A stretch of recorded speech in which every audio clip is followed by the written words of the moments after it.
السلام عليكم ورحمة الله تعالى وبركاته. أهلا وسهلا بكم إخواني أخواتي. نتمنى إن شاء الله هذا الفيديو يلقاكم بخير وعلى خير وفي تمام الصحة والعافية. وغادي نبداو إن شاء الله الفيديو ديالنا بالصلاة والسلام على رسول الله. اللهم صل وسلم وبارك على سيدنا محمد وعلى آله وصحبه أجمعين. غنشارك معكم هاد القفيطنات هادو اللي هما خفافين وكيتلبسوا في مناسبات خفاف او هكا في مناسبات في الاعياد. نتمنى ان شاء الله يعجبوكم. اول قفطان كيف كتشوفوا بهذا اللون القرفي كيجي رائع البنات.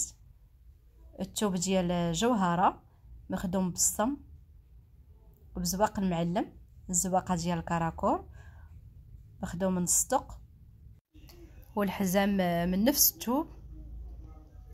كيجي هاد القفيطين رائع البنات مخدوم بالصم الكارتيه. وغادي نشارك معكم كذلك هذا القفطان الثاني كذلك مخدوم من الصدوق بزواق المعلم بهذا اللون الاخضر مفتوح اولا بهذا اللون الخرشوفي. هذا كيجي رائع، قفطان خفيف.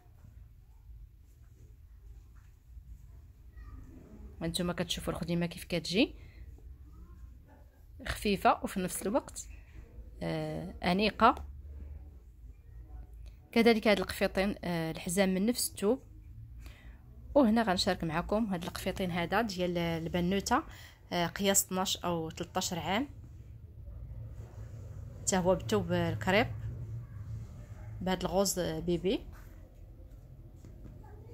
حاولت انني ندخل الثوب ديال الثليجه، دخلته في الكميمات وكذلك في الاسفل ديال القفطان كيف غادي تشوفوا معايا في الصوره. والحزام من نفس الثوب ديال الكريب خدمته بالصم ديال النحاس، يعني الصم النحاسي جاء روعه البنات. نتمنى ان بحال هذا النوع ديال القفيطنات يعجبوكم، واللي حبات شي حاجه مرحبا بطبيعه الحال. راني كنخلي النيميرو ديالي في اسفل الفيديو. وما بقى لي البنات الا نودعكم، استودعكم الله الذي لا تضيع ودائعه.